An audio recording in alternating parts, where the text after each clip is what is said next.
অশ্ৰুসিক্ত নয়নেৰে বিদায় দিলে স্বৰাজ শংকৰ গগৈ। পুৱাই আহিল হৃদয় বিদাৰক খবৰ। লখিমপুৰৰ কলা নদীত ভয়ংকৰ পথ দুৰ্ঘটনাত থিতাতে নিহত স্বৰাজ শংকৰ গগৈ। লখিমপুৰ জিলা ছাত্ৰ সন্থাৰ সাধাৰণ সম্পাদক আছিল স্বৰাজ শংকৰ গগৈ।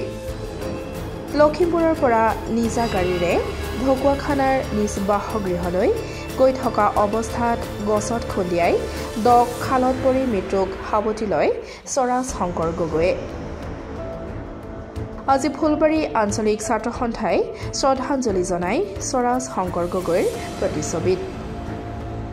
উপস্থিত থাকে আঞ্চলিকৰ সভাপতি সম্পাদকৰ লগতে উত্তৰ লখিমপুৰ মহকুমা ছাত্ৰ সন্থাৰ উপসভাপতি ভাস্কৰ জ্যোতি বৰা, সাংগঠনিক সম্পাদক মনোজ বৰদলৈ, জিলা সাংগঠনিক সম্পাদক পুষ্পেন্দ্ৰ শইকীয়াৰ লগতে স্থানীয় ৰাইজ।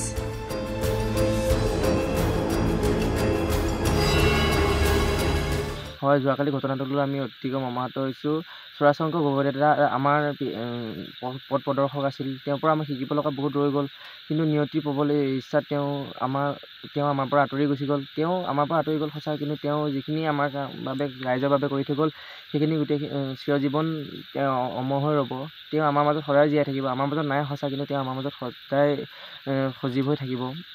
তেওঁ ঢকুৱাখানা মহকুমা ছাত্ৰ সন্থাৰ সাধাৰণ সম্পাদক, ঢকুৱাখানা আঞ্চলিক ছাত্ৰ সন্থাৰ সভাপতিকে সম্পাদককে আদি কৰি সদৌ লখিমপুৰ জিলা ছাত্ৰ সন্থাৰ কাৰ্যনিৰ্বাহক সদস্যৰ পৰা সদৌ লখিমপুৰ জিলা ছাত্ৰ সন্থাৰ সাধাৰণ সম্পাদকৰ দায়িত্ব গ্ৰহণ কৰি থকা অৱস্থাতে পুৱতি নিশা যিটো ঘটনা সংঘটিত হৈ গ'ল বগীনদীৰ ওচৰত, সেইটোত আমি অতিকৈ মৰ্মাহত হৈছোঁ। আৰু দাদাৰ ক'বলৈ আৰু ভাষা নাই। যিহেতু আজি আপোনাৰ এটা অনুষ্ঠান লৈছে, কি কৈছিলে? আমি আজি ফুলবাৰী আঞ্চলিক ছাত্ৰ সন্থাই স্থানীয় ৰাইজৰ সহযোগত আমাৰ মূল শ্বহীদ বেদীৰ সমীপত দাদাৰ স্বৰ্গত কুশলে থাকক বুলি আমি শ্ৰদ্ধাঞ্জলি জ্ঞাপন কৰিলোঁ। আৰু দাদা বিদেশী আত্মাৰ আমি সদ্গতি কামনা কৰিলোঁ।